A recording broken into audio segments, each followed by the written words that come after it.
Bonjour à tous et bienvenue sur la chaîne YouTube. Aujourd'hui on se retrouve pour parler de ce qui va se passer demain, c'est-à-dire dimanche.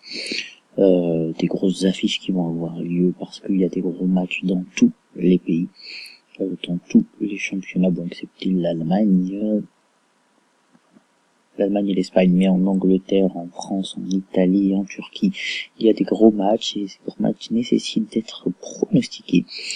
Et donc j'avais envie de pronostiquer ces matchs avec vous et faire un petit peu le point sur déjà voir aussi ce que vous pensez de la programmation, donc notamment en France, hein, parce que c'est bizarre d'avoir un PSG et un Lyon Saint-Etienne le même jour, donc voilà, je voulais un petit peu débriefer de tout ça avec vous.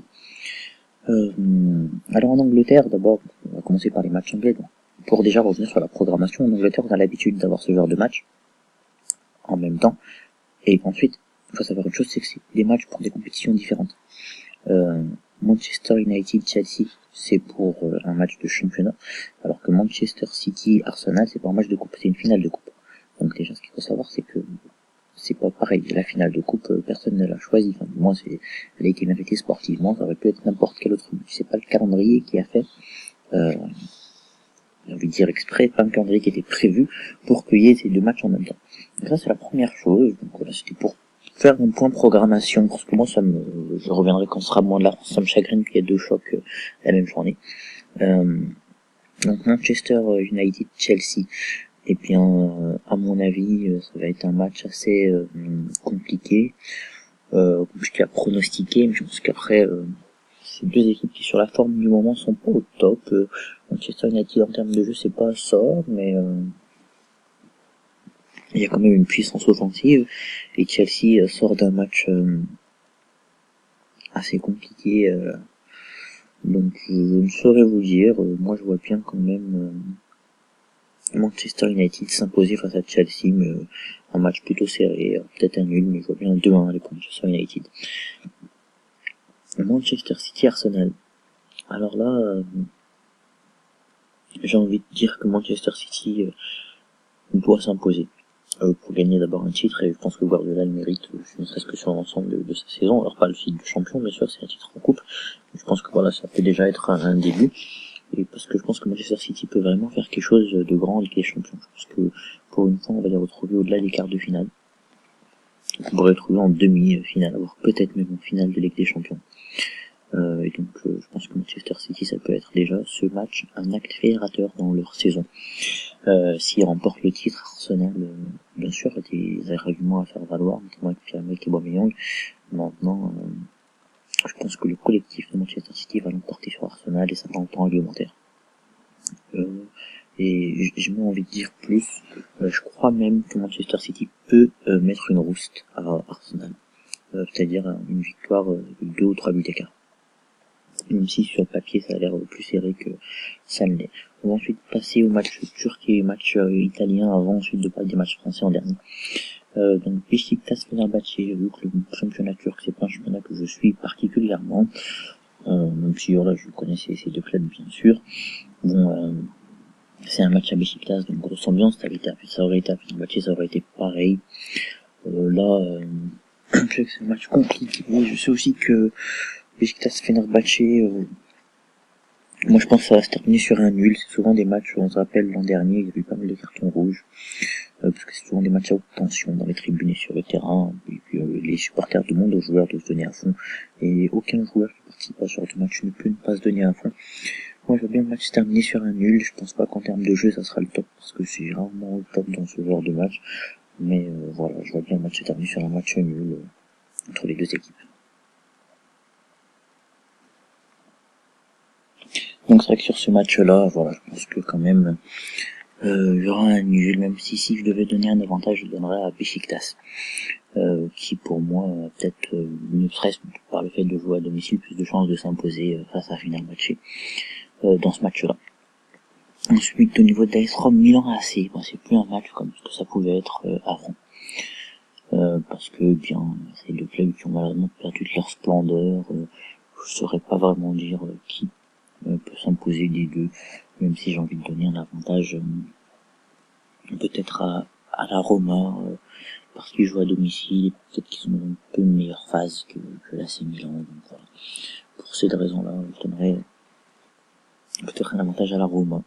Donc maintenant on va parler des deux matchs français, Paris-Marseille et Lyon-Saint-Etienne, avant de parler des pronostics. Je voudrais parler du calendrier. Moi je trouve ça bête de mettre ces deux matchs en même temps, pour plusieurs raisons. D'abord parce que c'est deux beaux spectacles et que c'est bien de voir ces deux beaux spectacles à 21h, voilà, que puisse voir tous les matchs, les deux, voilà quoi. Je pense que c'est deux matchs qui s'apprécient, qui sont des dates importantes pour les supporters parisiens, marseillais ou lyonnais, stéphanois, c'est même des dates importantes pour les fans de foot en général, même ceux qui ne sont pas supporters de ces deux équipes. Donc moi je trouve ça très bête que, voilà, dans une même compétition, on puisse avoir deux matchs aussi importants le même jour. Et donc ça me pose un problème de ce côté-là, ça pose un problème en se disant peut-être que du coup, voilà, on sait qu'il y a des gens, peut-être des supporters de Paris ou de Marseille, qui rêveraient d'assister à un derby, et inversement pour les supporters de Lyon qui rêveraient d'assister à un classico, enfin un classique. Et je pense que ça bride peut-être un peu les supporters, c'est peut-être une part infime des supporters, mais voilà, je pense que c'est pas forcément une bonne chose. Ça, faut savoir que Paris, Marseille, Lyon, Saint-Etienne, c'est des gens, il y a des gens de toute la France qui viennent voir ces matchs-là, donc ça veut dire que les routes sont plus encombrées. Alors c'est bête, hein, c'est des choses bêtes, mais voilà, c'est aussi comme ça qu'il faut voir le football en termes de logistique, et que les routes risquent d'être plus encombrées. En termes de dispositifs de police, malheureusement, on sait pas si voilà, ça va pas peut-être créer des désordres, parce qu'on sait que Paris, Marseille, Lyon, Saint-Etienne, ça nécessite des gros moyens, donc il faudrait pas qu'il y ait un manque d'un côté ou de l'autre. Et puis voilà, on n'aurait peut-être pas le temps de savourer les matchs aussi bien que si ça avait été un jour le match 1 et un jour le match 2. Pour moi, ça aurait pu être dans le même week-end, mais peut-être pas le même jour. Voilà, c'est mon avis personnel. Après, pour le match Paris-Marseille, je pense que Paris va s'imposer face à Marseille. Voilà, et qu'il n'y aura pas de miracle. Je trouve qu'au Parc des Princes, pareil, c'est assez sûr. Si ça avait été au Vélodrome, il y aurait dit peut-être qu'il peut se passer quelque chose. Non, c'est vrai que Marseille fait une bonne dynamique, hein, malgré tout. Mais bon, ils ont joué en Europa League, c'était pas des plus faciles comme match, quoi qu'on en dise. À Braga, il y a un déplacement dans la semaine. Donc je pense que Paris va s'imposer face à Marseille. Marseille qui va peut-être un petit peu à bout de souffle, un petit peu emprunté. Paris qui, à mon avis, va se donner à fond parce qu'ils ont besoin de se racheter quelque chose et qu'ils ont besoin de reprendre de la confiance avant le match. Ça rappelle un petit peu la configuration de l'an dernier avant le match face au Real Madrid. Ils avaient battu, Paris avait battu Marseille 5-1, si j'ai bonne mémoire. 4-1, avant de prendre la remontada en pleine tête. J'espère que va se passer la même chose ensuite pour le match face au Real Madrid, mais bon, ça l'avenir, le futur verra, l'avenir nous le dira. En tout cas, voilà, moi je veux bien Paris s'imposer. Et puis ensuite Lyon-Saint-Etienne, après le gros match, les Stéphanois qui vont avoir envie de revanche après la célébration de Bissetière qui avait un peu son maillot et qui l'avait montré. Et bien, à mon avis, c'est Lyon qui va s'imposer parce qu'ils ont besoin de revenir en championnat. C'est le moment où jamais, je pense que ça peut être comme ça l'a été pour la première partie de saison, ce match face à Saint-Etienne. Un acte, voilà, qui va fédérer les troupes. Et de nouveau mettre l'équipe sur la bonne voie de marche. Donc je pense que Lyon devrait s'imposer avec son potentiel offensif. Je pense que défensivement, ils vont se réveiller. Saint-Etienne a récupéré de bons joueurs, ils jouent un petit peu mieux, mais je pense que ça suffira pas pour déstabiliser ce Lyon qui, même s'il est un petit peu emprunté en Ligue 1, devrait à mon avis reprendre le dessus, s'imposer face à Saint-Etienne, pardon, et voilà, qu'en plus avec l'appui de son stade, quand même relativement impressionnant. Je vois vraiment Lyon s'imposer face à Saint-Etienne. Donc voilà, donc pour revenir sur mes pronostics, comme je vous l'ai dit, je vois bien Manchester United ou un nul entre Manchester United et Chelsea, Manchester City battre Arsenal, Paris battre Marseille, Lyon battre Saint-Etienne, Besiktas battre Fenerbahçe, et un nul, ou alors la Roma qui s'impose entre Milan et l'AS Rome.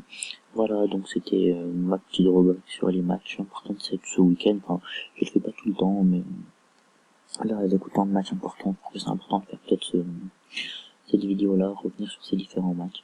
Voilà, en tout cas, je vous remercie d'avoir regardé la vidéo. N'oubliez pas de partager, de liker, de commenter, de vous abonner à la chaîne. Ça fait toujours plaisir. Il y aura des vidéos qui vont arriver très vite et très régulièrement. Comme je disais dans la précédente vidéo, j'avais des obligations ces derniers temps. Maintenant, je suis libéré de ces obligations, donc j'aurai plus le temps de faire des vidéos. J'essaierai de vous faire une vidéo par jour, alors une vidéo tous les 2 jours. Donc n'hésitez pas à vous abonner, suivez, restez connectés. J'ai hâte de vous retrouver pour la prochaine vidéo. Salut!